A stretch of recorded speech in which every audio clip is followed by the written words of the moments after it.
Allah is the merciful and beneficent. Today, our topic of discussion is that of the genetic engineering, which is also known as recombinant DNA technology.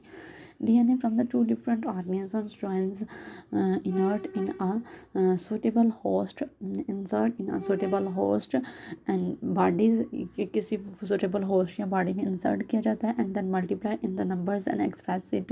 It is also known as recombinant DNA. It is produced artificially in lab and DNA that has the foreign piece of the DNA from another species. This is known as a genetic engineering. This is a, you can see here, this is a DNA and the foreign piece of the DNA. This is a plasmid which have the foreign piece of the DNA.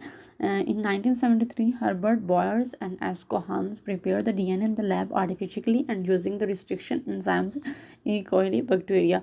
Next अगर हम बात करें restriction enzymes क्या होते हैं, हमारे पास ये discover हुए थे 1960 में, जो बैक्टीरिया में प्रेजेंट होते हैं नेचुरली, और ये जो होते हैं ना ये रिस्ट्रिक्ट करते हैं एक्शन ऑफ वायरसेस को, मतलब वायरसेस को जो वायरसेस को प्रिवेंट करते हैं बैक्टीरिया फ्रॉम वायरसेस अटैक से, उसे नेचुरली उसमें प्रेजेंट होते हैं बैक्टीरिया में और वायरस के अटैक्स उससे बचाते हैं. जो ब्रेकिंग डीएनए की है, वायरस जो डीएनए के वायरस को ब्रेक करते हैं, जो हमारे पास ये एंजाइम्स होते हैं, ये रिस्ट्रिक्शन एंजाइम्स, ये डीएनए को ब्रेक कर देते हैं. किसके डीएनए को? वायरस के डीएनए को. किसकी हेल्प से? With the help of the restriction enzymes. तो ये जो होता है ना, it is not known to them that the DNA of which the organisms is to destroy. ये ऑर्गेनिजम्स का डीएनए को डिस्ट्रॉय नहीं करता. ऐसा नहीं जाना जाता कि ऑर्गेनिजम्स के डीएनए को डिस्ट्रॉय करें. और जो प्रिवेंशन है ना ई कोयली की फ्रॉम द एंजाइम्स मिथाइलिन्स की वजह से होती है, इसलिए ऐड किया जाता है methyl group in the genomes of the DNA so that the restricted enzymes cannot kill them. And the base sequence of the bacteria DNA are not identical by the enzymes because restriction enzymes is a specific action on specific sequence. क्योंकि ये specific action और specific sequence पे act कर रहा होता है restriction enzyme. What is the nucleases? जो restriction enzymes होते हैं वो न्यूक्लियोलाइसिस होते हैं या न्यूक्लियोलाइसिस एंजाइम्स कहा जाता है इनको. ये एंजाइम्स, ये जो होते हैं ना एंजाइम्स डीएनए को ब्रेक करते हैं, मॉलिक्यूल्स को, डीएनए के मॉलिक्यूल्स को ब्रेक करते हैं. और किसको ब्रेक करते हुए? फॉस्फोडाइएस्टर बॉन्ड को ब्रेक करते हुए.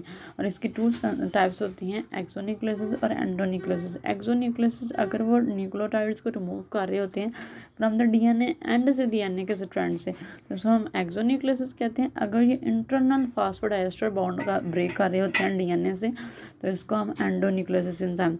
इसको फिर फर्दर क्लासीफाई किया जाता है एक्सोन्यूक्लियोसिस को इनटू द डिफरेंट टाइप्स. और some types break from other one strand at a time and some types break nucleotide from the two strands at a time.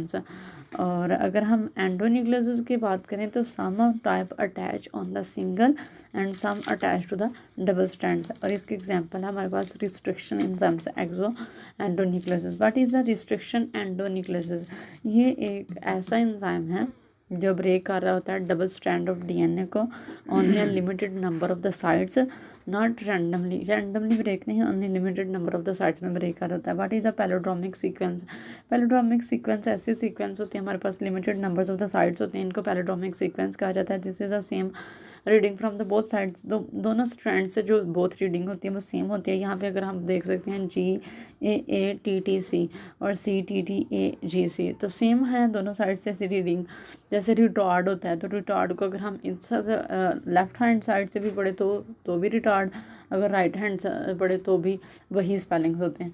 तो इस तरह ये होते हैं कि सेम रीडिंग्स होती हैं फ्रॉम द बोथ साइड्स. और sequence of the both strands is same. This sequence is break by the restriction endonucleases enzymes की वजह से ये सीक्वेंस ब्रेक होती है. जैसे यहाँ पे ये ब्रेकेज अकर होता है तो ये नेक्स्ट आगे फिर स्टैकिंग एंड से फिर ज्वाइन कर देता है, तो फिर नेक्स्ट फिर वो अटैच हो जाता है.